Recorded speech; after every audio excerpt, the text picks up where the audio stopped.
Hello everyone, today we are going to see another Karnataka special recipe. It's nothing but the vegetable bath. Vegetable bath is a one-pot dish. It's a blend of different vegetables along with some rice and some masala. So this is a very quick preparation. It can be finished within 15 minutes of your time if all the items are kept ready. So let's see how we can prepare this. I've taken around 300 grams of mixed vegetables. I've taken carrots, beans, and some peas and some capsicum. 3 to 4 tablespoons of the prepared bisibalabath mix. Ghee about 2 tablespoons. 1 handful of soaked groundnuts. 1 tablespoon of ginger garlic paste. 1 onion finely chopped. 3 tomatoes chopped. Salt as per taste. 1 teaspoon of jeera. 3/4 teaspoon of turmeric powder. Some coriander leaves. Rajmuri rice. This is a mix of the brown and the red rice which is available in Karnataka. I've soaked this rice half an hour, 1 cup of rice. Along with this I've taken the whole masalas, 1 bay leaf, 1 cardamom, 2 to 3 cinnamon sticks and 2 to 3 cloves. First I've heated up the pressure pan. I'll be adding about 1 tablespoon of ghee, bay leaf, cinnamon, cloves and cardamom. A teaspoon of jeera.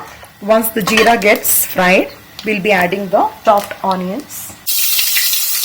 You can add in a little bit of salt so that the onions gets fried faster.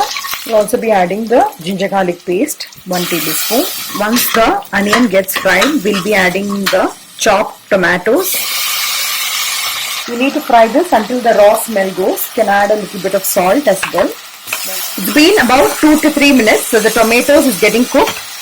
Now I'll be adding the vegetables. Let it fry for a minute.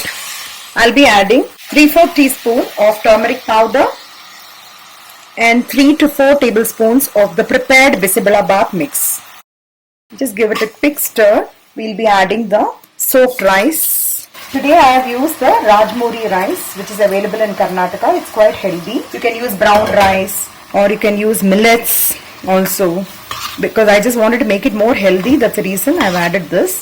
Now I'll also be adding the soaked groundnuts. I'll be adding around 2.5 cups of water for 1 cup of the rice.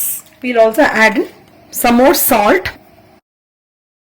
So it's been about 3 whistles and I've kept in simmer for about 5 minutes. The bath is perfectly cooked. Finally, we're going to top this with some coriander leaves,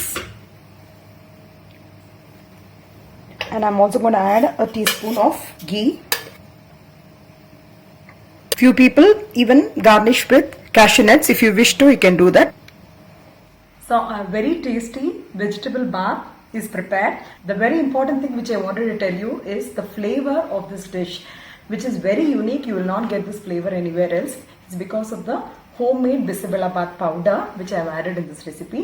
This goes very well with potato chips or with any kind of apla, or simply it can go with a simple cucumber raita. Today I have just prepared a cucumber raita by adding a little bit of roasted jeera powder on top of the curds. And in the similar way how I prepared the vegetable bath, you can prepare a tomato bath. So I hope you'll all enjoy this dish and please pass on your valuable comments. And I'm going to come back with a very interesting recipe next time. Until then, stay healthy, stay fit.